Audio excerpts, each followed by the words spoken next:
and then begin to make the specific recommendations to the different stakeholders, largely to the platforms. So in terms of what our proposed solution sets to the platforms in terms of how they can make their platforms safer, and get rid of misinformation, hate speech, and so on and so forth. But also how can we work together with the policymakers and all other different stakeholders, including the civil society. In terms of generative AI content and bots, I would say it's a very complex area. I think a lot of us are already are still battling in terms of understanding the different manifestations or even how to monitor that sort of evidence. But there are some proposals within our guidebook in terms of how you can support like generative AI content, which sometimes is not as obvious. I know that even to a trained eye, some of this content can be deceptive, but we have made a few proposals, especially around the elementary stuff that's very easy to spot, what you can look out for, and so on and so forth.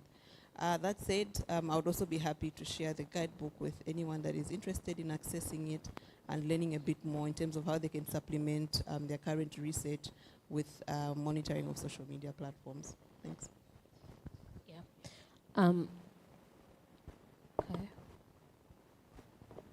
Maybe as you also respond to some of the questions, critical for me was a realization that we've been doing work and evidence-based work on tech-facilitated gender-based violence, but how do we then marry justice, particularly in reporting cases that have been seen online, and reporting them and documenting them to police and to security officers to make sure that there is a semblance of justice for women in politics or even politicians that experience online gender-based violence. So really, what work can we do there with all the body of evidence that we carry?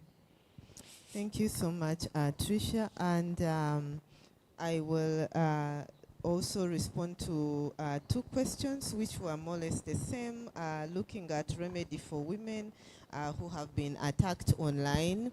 Also, the other one was support for women who have been attacked online. So I know that mostly the support we have given as civil society, and not only policy, but also other CSOs in Uganda, like Women of Uganda and Network and others, is the training, even the psychosocial support.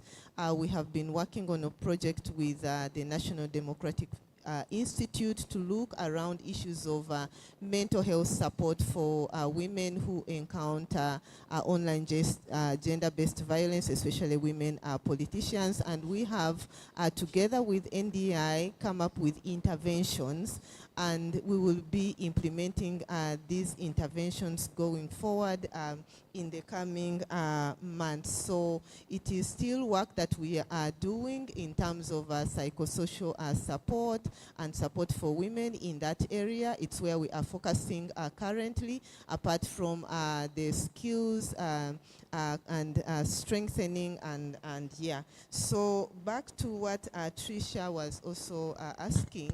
On social justice, it has not been easy in terms of women reporting these cases. It's not only women politicians, but generally women who have encountered issues of online gender-based violence. We have some experiences in Uganda of a woman politician who tried to report, but the case was not successful. Even when they reported, they were still being harassed. The perpetrator kept on coming back to them to harass them even when the case was in court, and then eventually, so she was being traumatized even when the case was in court.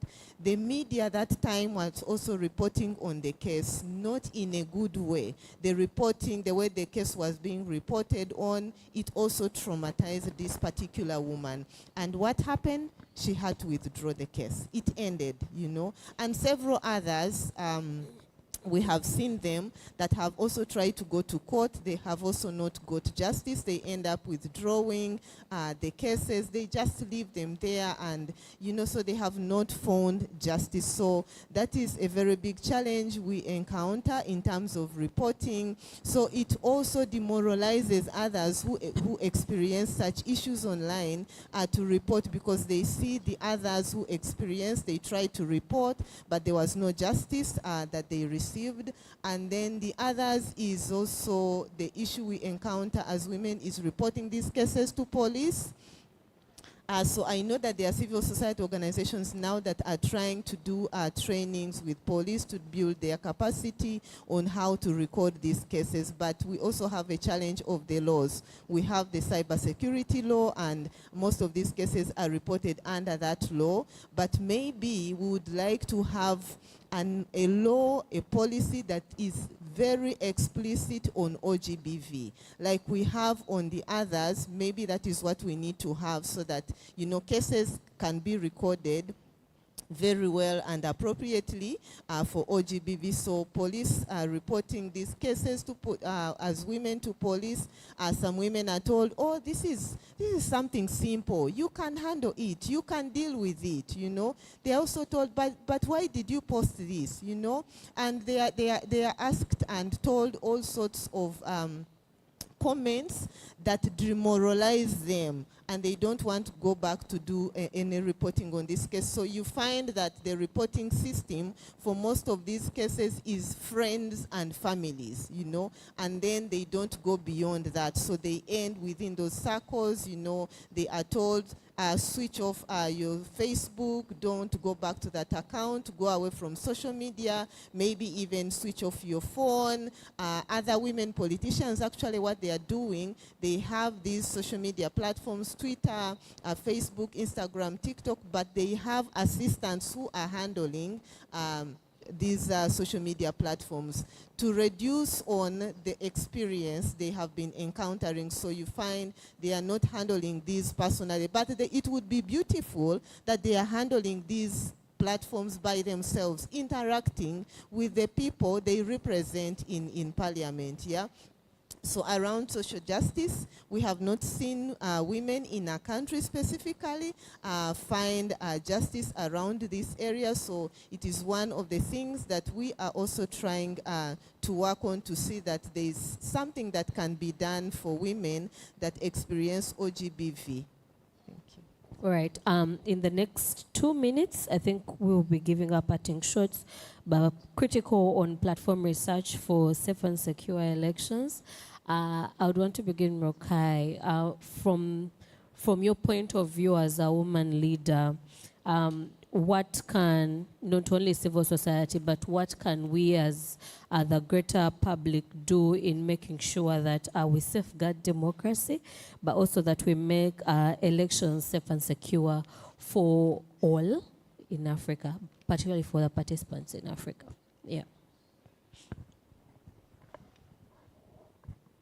Par rapport à la sauvegarde de la démocratie, moi je pense que la première chose à faire ici en Afrique, ça serait plutôt de changer cette culture que nous avons de faire de la politique du ventre. Aujourd'hui, si on veut garantir qu'il y ait une démocratie pour toute l'Afrique, il faut que nos dirigeants qu'ils arrêtent de faire de la politique politicienne, qu'ils pensent d'abord à leur communauté avant de penser à s'enrichir.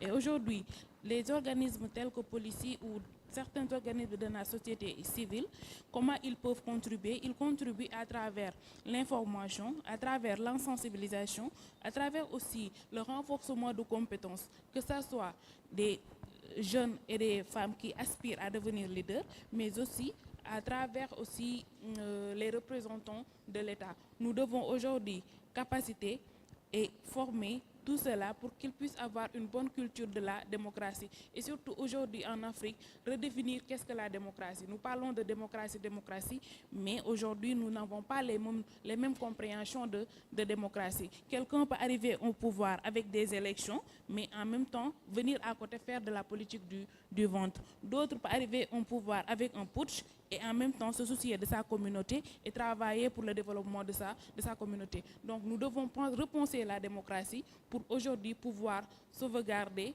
et faire une démocratie pour tous. Alors, juste une petite minute pour répondre à la question de monsieur qui parlait de quelles sont les initiatives qui ont été mises en place pour le Sénégal afin de soutenir les femmes qui aujourd'hui sont victimes de violences en ligne. Moi, je pense que la première initiative que l'on devrait faire, ça serait le changement de mindset, le changement de mentalité. Aujourd'hui, nous devons éduquer nos jeunes pour qu'il y ait cette conscience-là, les éduquer pour qu'ils puissent défendre les droits des femmes, pour qu'ils puissent défendre la protection des droits des hommes et en même temps pouvoir défendre, comment dirais-je, pouvoir se battre contre les violences qui sont faites envers les femmes.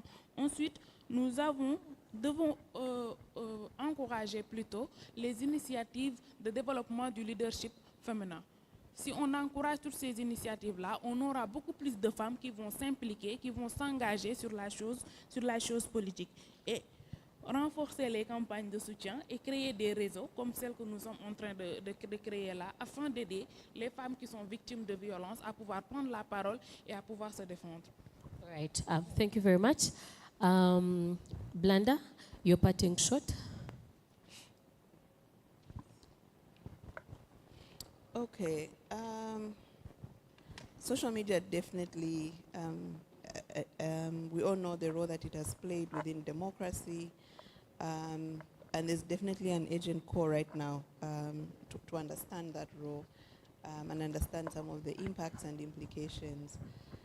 So really my parting shots would be that in as much as we're engaging in research, of course, let's not overly rely on platform research alone, but like I said, it's to marry it with other forms of research.